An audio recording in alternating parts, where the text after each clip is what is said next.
Metro rail কি অপরাধ করেছিল এখন তো অনেকে আমি দেখলাম আজকের পত্রিকায় দেখলাম মেট্রোরেল চালু করার জন্য অনেকে দাবি করছে। ভালো কথা, মেট্রোরেল চালু করবো, মেট্রোরেল চালু করে যারা ভাঙছে তাদেরকে ধরিয়ে দেওয়া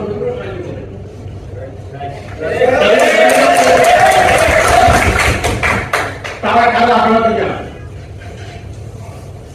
তারা যেই হোক এটি জানেন এমন লোককেও গ্রেপ্তার করা হয়েছে যারা মাননীয় প্রধানমন্ত্রীর খুব ঘনিষ্ঠ আত্মীয়দের মধ্যে কেউ কেউ গ্রেপ্তার হয়েছে। ছাড় দিতে তো নেই, কাউকে ছাড় দেওয়া হবে না। আপনি বঙ্গবন্ধুকে কটাক্ষ করলো, কিছু বললেন না। আপনি পরোক্ষভাবে মুক্তিযুদ্ধকে কথা বললো, আপনি কিছু বললেন না।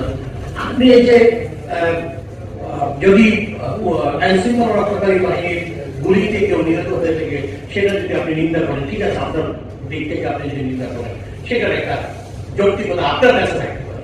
আমার কাছে যৌক্তিকতা হবে যে কোন প্রেক্ষাপটে গুলি করা হয়েছে সেটা। কিন্তু আপনার কাছে যদি সামগ্রিকভাবে হয়ে থাকে, আমি বলবো পুলিশ যে তিনজন, নারী পুলিশ কর্মকর্তা বাড়ি পেয়েছিলেন, তাকে যে হত্যা করা হলো, বাড়িতে ঢুকে একজন পুলিশ কর্মকর্তাকে হত্যা করা হলো, আমার নামে নাম আপনি একজনকে ঝুলিয়ে রাখেন, জাহাঙ্গীর তাকে সাথে ছাত্রলীগের যে ছেলেটা ছিল তাকে যে হত্যাই করা হয়নি, শুধু টাঙিয়ে রাখা হলো। তা আপনি এইটার তো কোনো নিন্দা করলেন, কারণ অধিদপ্তর আপনি ভেঙে দিলেন, যেটা সেটা বললে আপনি কার ঠাকুর রক্ষা করলেন, এইটা নিন্দা জানালেন কেন? ফখরুল ইসলাম আলমগীর সাহেব, ইফতেখারুজ্জামান সাহেব, সৈয়দ রেজওয়ানুল হাসান, আপনাদের কাছে আমি জিজ্ঞাসা করতে চাই, এইটার নিন্দা আপনারা করলেন। যারা শুনবেন, যারা কথা বলেন, জেনে বুঝে যদি কথা বলেন কোনো আপত্তি নেই। ওই যে আপনার সুদানে এখন দুই পক্ষ যুদ্ধরত, এক পক্ষ হলো সরকারি বাহিনী, আরেক পক্ষ কিন্তু সরকারি বাহিনী, একটা হলো আর্ম ফোর্স আর একটা হলো প্যারামিলিটারি ফোর্স। তারা ওইখানে কিছু করতে পারতেছেন না। এইখানে কথা বলে কথা বলতে আপনি কি জানেন যে এখানে মানে অন্য লোকেরা ঢুকে পড়েছিল, এমনকি তারা তো প্যারামিলিটারির তো একটা আইনগত ভিত্তি থাকে। এখানে তো যারা আসছিল, যারা দুষ্কৃতিকারী, যারা সন্ত্রাসী, যারা আপনার লুট করার অভিপ্রায় এসেছিল, যারা অরাজক পরিস্থিতি সৃষ্টি করা হচ্ছিল, জাতিসংঘকে জিজ্ঞাসা করে আমেরিকা থেকে আপনি কি আমেরিকা আপনি বাংলাদেশের দুষ্কৃতিকারীরা আপনার হত্যা করে যাচ্ছে সেখানে আপনি নিন্দা করছেন না। আইন শৃঙ্খলা রক্ষাকারী বাহিনী আইন শৃঙ্খলা মেনটেন করার জন্য যখন একসঙ্গে যাচ্ছে তখন এটা নিন্দা করছেন, তাহলে আপনি ফ্রান্সিসকেও নিন্দা করেন যে না, যারা করছে করছে, এটার পিছনে তোমরা তোমাদের লাগা উচিত না, তাই কি যুক্তিটা তো তাই। আজকে কেন সাক্ষ্য, কেন আপনি সাক্ষ্য দিলেন? আপনি তো বলছেন তদন্ত সবাইকে বিচার করবেন, আপনি তদন্ত করে সাক্ষ্যটা হাইকোর্টের একজন জাজকে দেওয়া হয়েছে, আপনি বলেন হাইকোর্টের নাম দিলে কাকে দিবে, আপনাকে দিবে। ফখরুল ইসলাম আলমগীর সাহেবের নেতৃত্বে একটা কমিটি করে দেওয়া হবে যে আপনি তদন্ত করেন, নেতৃত্বে করা হবে যে আপনি তদন্ত করেন, তদন্ত করে আপনি রিপোর্ট দেন, তারপরে সরকার ব্যবস্থা নিবে। এটা তো হয় না। তো আপনার এই যে আমি আমার এই যে তথাকথিত সিভিল সোসাইটির কিছু লোকদের কথা বলছি, তাদেরকে বলবো যে আপনার ঠিক আছে, আপনি সমস্ত কিছুর বিরোধিতা করছেন, পরে আমার কোনো আপত্তি নেই, কিন্তু এই যে প্রশ্নগুলো করলাম, বঙ্গবন্ধুকে কথা করে যখন স্লোগান দিল কি সার্জিস আলমটা কি জানেন না, নাহিদ ইসলাম, আমি তাদেরকে জিজ্ঞাসা করি তখন তোমরা বিরোধিতা করলাম। আপনাদের তো বিরোধিতা করা উচিত ছিল, আপনাদের বলা উচিত ছিল যে বঙ্গবন্ধুকে এখানে কেন আনছো, এখানে ভারতকে কেন আনছো, এখানে মুক্তিযোদ্ধাদেরকে কেন আনছো? জার্মানিতে এখন নতুন ট্রেন্ড আছে, নতুন আইন হয়েছে যে নাজি বাহিনীর পক্ষে কথা বলে আপনি রাজনীতি করতে পারবেন। বাংলাদেশে তো আপনি জামাত ইসলামের পক্ষে কথা বলে রাজনীতি করতে পারবেন। জামাত ইসলামের ভূমিকা তো নাজি বাহিনীর মধ্যেই ছিল। এবং শুধু তাই না, আপনারা যারা রাজনৈতিক দর্শন নিয়ে ভাবেন তারা হয়তো অনেকে যদি ভাবেন, দেখবেন জামাতি ইসলামের যে রাজনৈতিক দর্শন আর নাজি বাহিনীর যে রাজনৈতিক দর্শন তাতে কোনো প্রবলেম নেই, একই জিনিস, দুইটাই দিকে দর্শনে বিশ্বাস করে। তারা মনে করে তারাই যা চিন্তা করে সেটাই কল্যাণমুখী চিন্তা, তার বাইরে কোনো কিছু থাকতে পারে। তারা বিরুদ্ধ মধ্যে পছন্দ করে না, বিরুদ্ধ মধ্যের বিরুদ্ধে এটি কোন ধরনের রাজনীতি যে আপনি একটা হত্যাকাণ্ডকে এটা সরকারের জনগণের সম্পদ রক্ষা করার জন্য যে হত্যাকাণ্ডটা হয়েছে সেটাকে নিন্দা করবেন, আর জনগণকে হত্যা করতেছে সেটা নিন্দা করবেন না, সেটাকে আপনি তাই তো প্রকারান্তরে আপনি স্বাগত জানাচ্ছেন। আপনি যে পুলিশের যে হত্যা হয়েছে সেটাকে স্বাগত জানাচ্ছেন আপনারা। আচ্ছা বলেন তো আলমগীর সাহেব, আপনার তো তাহলে দেখা যায় যে খুব উৎফুল্ল যে মেট্রো রেল স্টেশনটা নিয়ে হয়েছে, তো এটা নিন্দা না করলে তো বুঝবো যে আপনি উৎফুল্ল। আমার আপনার হাত আছে এটার পিছনে, আপনি এখন সরকার উদ্ধারের দায়িত্ব। বলেন যে এই সমস্ত কিছু আন্দোলনটাকে আপনারা ব্যবহার করেছেন সরকার উদ্ধারের আন্দোলন, কিছুতেই যখন আপনারা একে উঠতে পারছেন না, আপনারা নির্বাচনের জন্য সরকার পরিবর্তনের জন্য সবচেয়ে সুন্দর মাধ্যম এটা তো কোনো অন্যতাই না। আপনারা এই সড়ক ভবন এটার বিরোধিতা করেন না কেন, কি কারণ?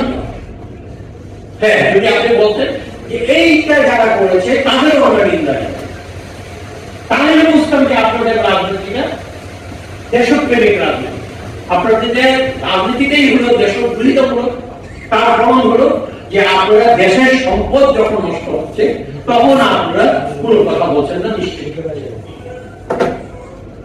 আমি বলি না ছাত্রলীগরা আমি ভাবাও দেই না, ছাত্রলীগরা আমি ধন্যবাদ দিব না, এবং ছাত্রলীগের আমি নিন্দাও করবো না। আমি জানি এখানেও আছে ছাত্রলীগের কর্মীরা যখন তাদের বাড়ি থেকে তারা যখন তাদের রুমগুলা চেক করে চলে আসে, তখন সেই সমস্ত রুমে আগুন দিয়ে তাদের সমস্ত জিনিসপত্র পুড়িয়ে দেওয়া। যদি বৈষম্যবিরোধী ছাত্র আন্দোলন, যদি এটা ছাত্র আন্দোলনই হয়ে থাকে, আগুন দিয়ে আরেকজন সহপাঠী, সে সহপাঠী আপনার মতের সাথে নাও মিলতে পারে, সেই সহপাঠীর রুম পুড়িয়ে দেওয়া, তার কাপড় চোপড় পুড়িয়ে দেওয়া, এটা কোন রাজনীতি? আমি একটি মেয়েকে জানি, সেই মেয়েকে আমাকে বলেছে, আমার বাড়িতে গিয়ে তার বাড়িতে নিয়ে গিয়ে বলেছে তাকে ঘরে বেঁধে রেখে তাকে পিটানো হয়েছে। শুধু যে মেয়েটার যে সহকর্মীরা পিটিয়েছে তা না, সেখানে ছেলেরাও গিয়েছে, বাইরের ছেলেদেরকে ডেকে নিয়ে গিয়ে ওইখানে মেয়েটাকে বেজ্জতি করা হয়েছে। যাই এখন বলেন এটা চিন্তা করেন না কেন? জানেন না আপনারা? আপনাদের ছেলেরা এইটা ঘটিয়েছে, জানেন না কেন? ওই নিন্দা করেন না, সাহেব নিন্দা করেন, আবার কি জানো না, আমাদের সার্ভিস আরো কি জানো, আপনারা নিন্দা করেন না। এই যে ছাত্রলীগের ছেলেদের যারা নিরীহ, সব ছাত্রলীগের ছেলেদেরকে আপনারা মনে করেন অপরাধী। আপনি অপরাধের বিচার তো অপরাধের বিচার তো আছে, তার রূপ পুড়িয়ে দিতে হবে, তার কাপড় চোপড় পুড়িয়ে দিতে হবে। এই রাজনীতিটা কি? সমস্ত আপনারা আন্দোলন করলেন কোটা বিরোধী, কোটাই নাই এখন, তাই না? এখন আপনার আন্দোলন চলছে কিসের বিরোধী করে? বলতে পারেন যে বিচার চাই, বিচার চান কোনো কথা, আপনার ইউনিভার্সিটি খুলে দিতে হবে, দেওয়া হবে। ইউনিভার্সিটি এখন এই পরিস্থিতি খুললে ভালো হবে সেটা, কিন্তু এই কোন অবস্থাটা এখন যারা আন্দোলন করছেন কি স্বার্থে করছেন? এইটার প্রশ্ন আপনারা নীরব কেন? আমি তো আশা করেছিলাম যে এই বৈষম্য বিরোধী ছাত্র আন্দোলন অন্তপক্ষে এই যে লুট, এই যে আর্সন, এই যে ভ্যান্ডালিজম, এইটার বিরোধিতা করে একটা বিবৃতি অন্তপক্ষে পাওয়া হবে। তারা বলেছে যে আমরা এটার সাথে জড়িত না। আরে আপনারা আমাদের জড়িত নন, আপনাদের আন্দোলনের সূত্র ধরেই তো ওরা গেছে। রাইটের কোনো ছাত্রকে মারা গেছে, আপনাদের যারা মারা গেছে কিন্তু ধরেন আপনি যখন একটা সরকারি সম্পত্তি নষ্ট করতে যাচ্ছেন, বিনষ্ট করতে যাচ্ছেন, আপনার হাতে যখন লাঠিসোঁটা থাকে, আপনি যখন একটা ছাত্রকে পিটিয়ে হত্যা করছেন না, পুলিশকে যে হত্যা করা হয়েছে তো সত্য কথা। আচ্ছা সহজ বের মসজিদে গিয়ে আপনি জানতেন জেলে কি আপনাদের লোকেরা তখন ছিল? আপনারা বৈষম্য বিরোধী ছাত্র আন্দোলন করেন। আমাদের বন্ধুদেরকে, অনেক বন্ধুদেরকে বলে আমাদের লাভ নেই, কারণ আমি দেখলাম যে কয়েকদিন যাবতীয় দেখলাম যে ছাত্রলীগের সাথে সংঘর্ষ হচ্ছে, ছাত্রলীগের সাথে সংঘর্ষটা হচ্ছে যারা নেটু, তারা কিভাবে জানবো ছাত্রলীগের সাথে সংঘর্ষ হচ্ছে? না গায়ে রেখেছিল যে আমরা ছাত্রলীগ? সংঘর্ষ তো হইতে পারে, সাধারণ মানুষের সাথে তো হইতে পারে, সাধারণ মানুষের প্রতিরোধের কারণে সংঘর্ষ হইতে পারে। আপনি লিখেছেন ছাত্রলীগের সাথে সংঘর্ষ হচ্ছে, আওয়ামী লীগের সাথে সংঘর্ষ হচ্ছে, ওখানে কি আওয়ামী লীগ লেখা ছিল, গায়ে লিখেছি। এই বিবেচনা বোধ থেকে কাজ করার জন্য আমি বলবো দেশপ্রেমিক দৃষ্টি আমার কাছে সবসময় মনে হয়েছে, মমতা ভাইকে আমি বলেছি কয়েকবার, যে আমার কাছে মনে হয়েছে আমাদের ভিতরে ক্রমান্বয়ে দেশপ্রেম এই জিনিসটা উবে যাচ্ছে আমাদের। এইটাকে ফিরিয়ে আনতে হবে। মুক্তিযুদ্ধ বিরোধী ভূমিকা নিয়ে কোন দেশ প্রেম হতে পারে না, মুক্তিযুদ্ধ বিরোধী ভূমিকা নিয়ে কোন গণতন্ত্র হতে পারে না। মুক্তিযুদ্ধ বিরোধী ভূমিকা নিয়ে যারা আমরা রাজাকার, তুমি কে আমি কে, রাজাকার রাজাকার এই পরিচয় নিয়ে যারা গর্ব অনুভব করে, আমি বলবো ভাই আমার তোমাদের সাথে কোনো বিরোধ নাই, তোমরা রাজাকারদের যে পিতৃভূমি সেখানে চলে যাও, ঠিক আছে? বাংলাদেশ ইজ নট ফর রাজাকার, এটি স্পষ্ট করে বলতে চাই। আপনি যত বড় শিক্ষিত হন, আসিফ নজরুল সাহেবের মতো অনেক শিক্ষিত লোকেরা আছেন যারা এই স্লোগানটাকে অপরাধজনক কিছু মনে করেন না, আমরা অপরাধজনক মনে করি। রাজাকার হয়ে কিছু করা যাবে না। আপনারা যে এত কিছু করলেন, এত সংগ্রাম, এত আন্দোলন করার চেষ্টা করলেন, ওই আপনাদের সাথে তো সাধারণ জনগণ বেশি, সাধারণ জনগণ তো আসেনি আপনাদের সাথে, যেটা আমরা নুর হোসেনের হত্যাকাণ্ডের পরে দেখেছিলাম।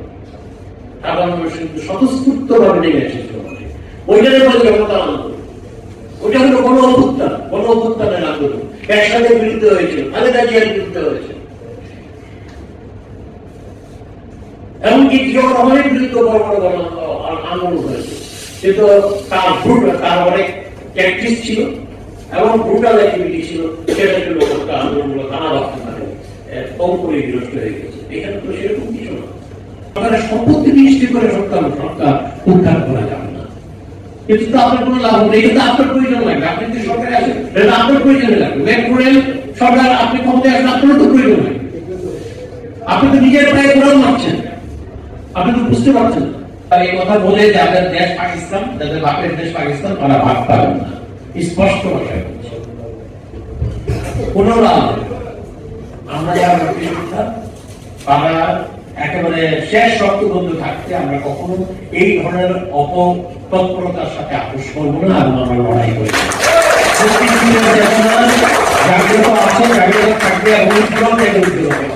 এই দেশ মুক্তিযোদ্ধাদের দেশ, এই দেশ মুক্তিযুদ্ধের দেশ, এই দেশের মুক্তিযুদ্ধের চেতনার দেশ, এই দেশ জাতির পিতা বঙ্গবন্ধু শেখ মুজিবুর রহমান পার্টি ঐক্যের প্রতীক ধরে আসুন আমরা সকলে মিলে।